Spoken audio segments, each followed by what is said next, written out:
Senhor, o que queres que eu faça? Olá, tudo bem com vocês? Tudo bem, paz e bem. Aqui é Frei Edson Matias, estamos no canal Caminho de Assis. Tá bom? Ó, às vezes acontece alguns barulhos aí de fundo, vocês não incomodam não, viu? Porque os carros aqui passam com muita frequência, tá? Então vamos aí continuar a nossa reflexão. Vamos para a 10ª admoestação de São Francisco. Aqui nós vamos conversar, viu? Bastante para a gente entender essa história do corpo. Olha o que vai dizer o título da admoestação 10ª. Do castigo do corpo. Vamos lá? Muitos são os que, quando pecam ou recebem injúria, frequentemente lançam a culpa sobre o inimigo ou sobre o próximo. Mas não é assim, porque cada um tem um inimigo em seu poder, a saber, o corpo, pelo qual peca. Por isso, feliz aquele servo que sempre mantiver preso em seu poder tal inimigo e dele sabiamente se guardar. Porque enquanto fizer isso, nenhum outro inimigo, visível e invisível, poderá fazer-lhe mal. Bom, quando a gente lê assim à primeira vista, a gente vai aqui pensar assim, Francisco está dizendo que o nosso corpo, nosso corpo é ruim, é uma coisa que a gente tem que manter sobre domínio, sobre rédea, mas a gente precisa aprofundar esse sentido aqui. Não é simplesmente o corpo no sentido de membros, né, de carne. Vamos prestar atenção primeiro.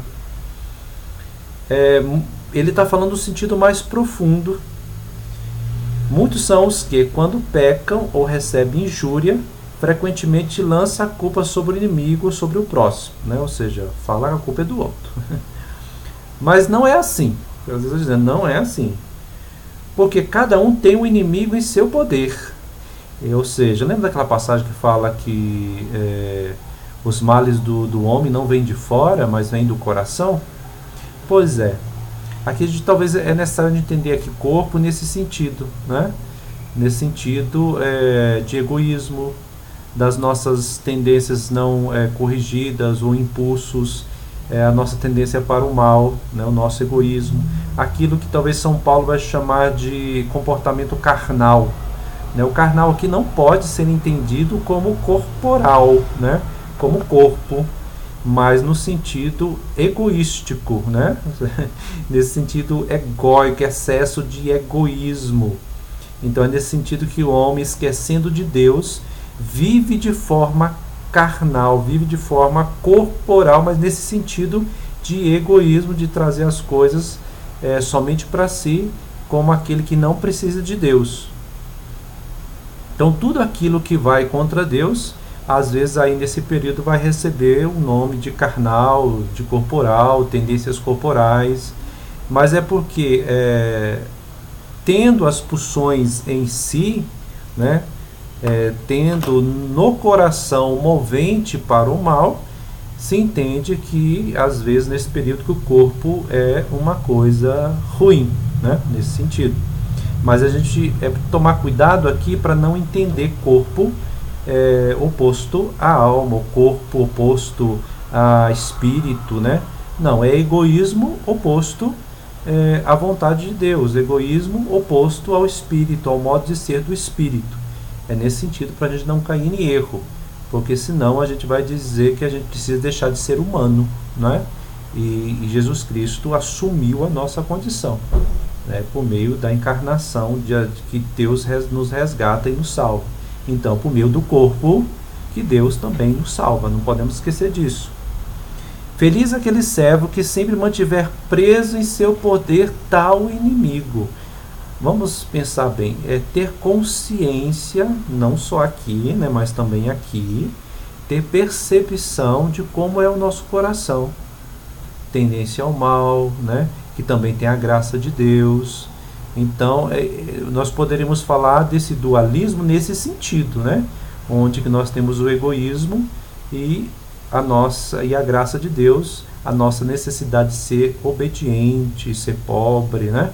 Aí a gente poderia até falar nesse sentido que há uma tendência humana, que é da autossuficiência, de negar a Deus, uma tendência mais carnal, nesse sentido, e uma tendência mais espiritual, que também é corporal. Presta atenção, a tendência espiritual também é corpo, que remete para Deus, porque a salvação ela é integral, ela não é no sentido de um corpo etéreo, né? A salvação, que já começa agora, não é simplesmente depois da morte, né? Já começa esse estado de estar com Deus, é um estado saudável, de salvação, né? Caminho de salvação, a ação de estar nesse caminho de salvação. Então, é nesse sentido. E aquele que tem domínio tem essa consciência, essa percepção da tendência humana de cometer erros, de fazer coisas erradas, né? Então, nós precisamos entender isso. Enquanto ele tiver essa consciência e fizer isso, nenhum inimigo pode derrubá-lo, né? Então, é isso que é uma coisa que nós precisamos entender e ter bem presente na nossa vida. Então, vamos guardar isso? Então, se a gente tem esse controle, nesse sentido de ter percepção, nós teremos mais humildade e estaremos mais próximo de Deus. Tá bom? Até mais. Qualquer coisa, qualquer dúvida, deixa embaixo, que realmente é um tema um pouco mais complicado, mais delicado, porque nós herdamos aí uma tendência de separar corpo e experiência de Deus, que é bem assim. Muita gente sofre por causa disso, e a gente precisa aí conversar muito, rezar muito nesse contexto aí para a gente entender. Qualquer dúvida, deixa aí embaixo e a gente vai conversando. Talvez a gente faz outro vídeo sobre essa temática, tá bom? Abraço, paz e bem, e até a 11ª admoestação. Tchau.